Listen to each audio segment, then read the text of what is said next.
Hi there, Honors World History.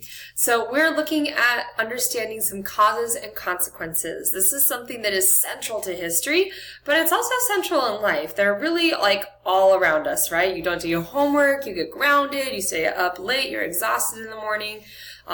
Basically, we've seen this before many times in our life. In fact, I have a very funny story, if you'll bear with me for a moment, with my my son.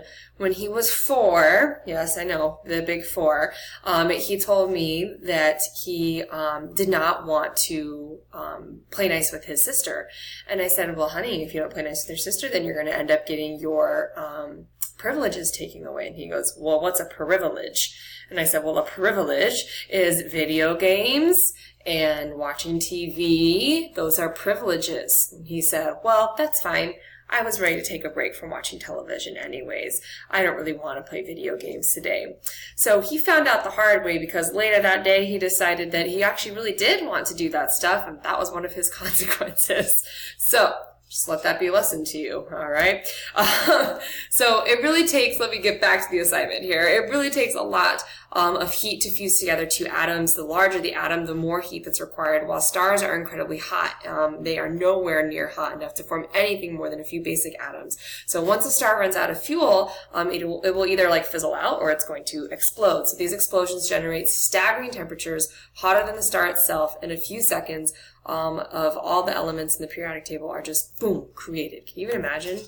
Anyways, for this lesson, we're just going to take some time to understand causes and consequences, big history project style, okay?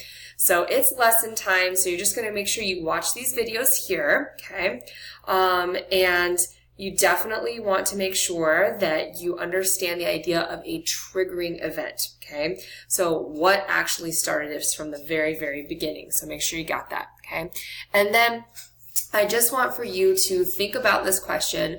Where did it begin? Your task is really to think about what happened, how do we get to these complex elements, and then what do we need to happen, okay? So I really want for you to kind of think that in your mind before we start moving on from this lesson, okay? Just let me know if you have any questions. It's a very short lesson just to kind of get us going on the idea of causes and consequences and triggering events. All right. Thank you so much, you guys.